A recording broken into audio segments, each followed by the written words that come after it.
নমস্কার দর্শক, সংবাদ আবির্ভাবের গুরুত্বপূর্ণ সংবাদে আপনাদের সকলকে স্বাগত। আমরা প্রত্যেক দিনের মতন আজকেও একটি বিশেষ এবং গুরুত্বপূর্ণ খবর নিয়ে আপনাদের সামনে এসেছি। দর্শক, আজকে যে খবরটা হচ্ছে সেটা হচ্ছে সকাল থেকে উত্তেজনা ছিল যে বাজেট কি হবে, পশ্চিমবঙ্গের বাজেট কোন দিকে মোড় ঘুরবে। কারণ ইতিমধ্যে কেন্দ্রীয় যে বাজেট, সেই বাজেটে 12 লক্ষ টাকা পর্যন্ত ছাড় ঘোষণা করা হয়েছে। 12 লক্ষ টাকা পর্যন্ত ইনকামের ওপর কাউকে ট্যাক্স দিতে হবে না। তো সেই জায়গায় দাঁড়িয়ে পশ্চিমবঙ্গের বাজেটের ওপর কিন্তু সাধারণ মানুষের লক্ষ্য ছিল। কিন্তু এই মুহূর্তে আমরা যে খবর পেলাম তাতে করে একটা জিনিসই বলবো যে এই বাজেট কিন্তু ভোটমুখী বাজেট। মানে 2026-এ ভোট, সেই ভোটকে পাখির চোখ করে মুখ্যমন্ত্রী মমতা ব্যানার্জির নির্দেশে যে ভোটের যে বাজেট পেশ হলো, এটা বলা যেতে পারে ভোটমুখী বাজেট। এবং এই যে বাজেট, এই বাজেটের মূল যেগুলো আমরা পেলাম তাতে কিন্তু কোথাও চাকরির দিশা দেখালো না। বাংলার ছেলেমেয়েরা যে বেকারত্ব দিন দিন বাড়ছে, তার সমস্যার সমাধান কিভাবে হয় তার কিন্তু কোনো দিশা নেই। আমরা যেটা পেলাম সেটা হচ্ছে 4% ডিএ বৃদ্ধি হয়েছে, মাত্র 4% ডিএ বৃদ্ধি। যেখানে 39%-এর ফারাক, সেখানে সমস্ত কিছু করে দেখা গেল কি 4% মাত্র ডিএ বৃদ্ধি হলো। মানে 18% ডিএ বৃদ্ধি হল। টোটাল 18% ডিএ এবার থেকে এই এপ্রিল মাস থেকে সরকারি কর্মচারীরা পাবেন। তাতে করে মাত্র 4% ডিএ বৃদ্ধি হলো। এরপর আমরা কি দেখলাম? এরপর আমরা দেখছি যে ঘাটাল মাস্টার প্ল্যানে 500 কোটি টাকা বরাদ্দ করা হয়েছে।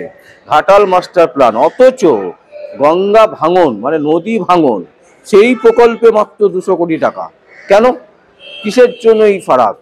মানে ঘাটাল মাস্টার প্ল্যানের জন্য 500 কোটি টাকা বাজেট করা হলো, বরাদ্দ করা হলো, অথচ নদী ভাঙনের ক্ষেত্রে মাত্র 200 কোটি টাকা কেন?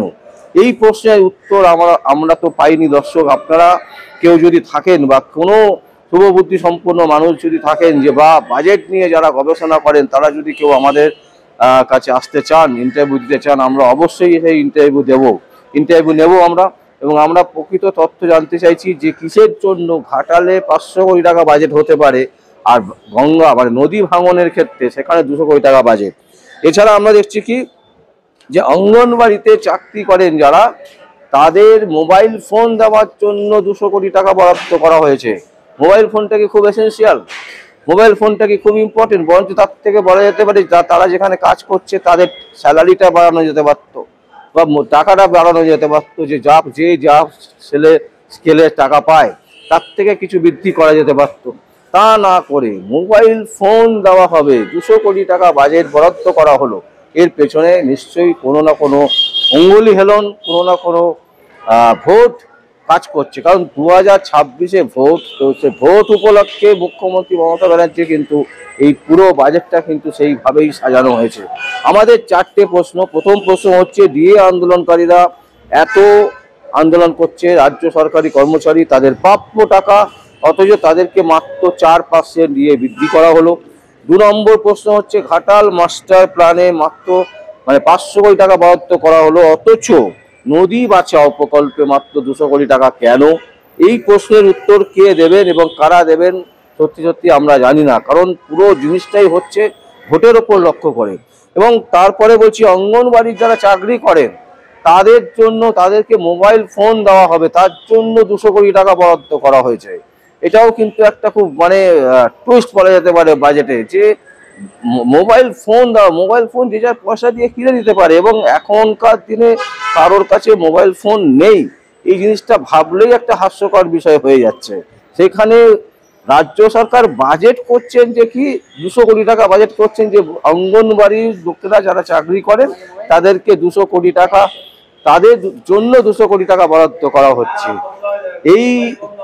এই জিনিস হচ্ছে, এটা কিন্তু সত্যিকারের অবাক করে দেওয়ার মতন। আমরা এখানে বহু মানুষকে জিজ্ঞাসাবাদ করেছি, বহু মানুষের কাছ থেকে জানার চেষ্টা করেছি যে মোবাইল ফোন আপনাদের আছে।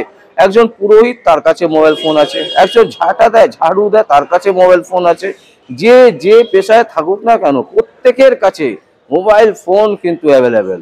তাহলে 200 কোটি টাকা বরাদ্দ কেন করা হলো? কেন এটা করা হলো না অঙ্গনবাড়ির ছেলে মেয়েদেরকে যারা সেখানে শিক্ষকতা করে, যারা সেখানে শেখায়, তাদেরকে মাইনে বৃদ্ধি করা যেতে পারত।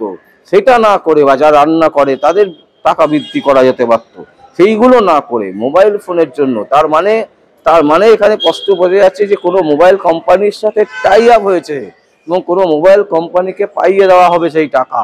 এই কারণেই কিন্তু 200 কোটি টাকা বরাদ্দ করা হয়েছে বলে আমাদের অন্তত মনে হয়।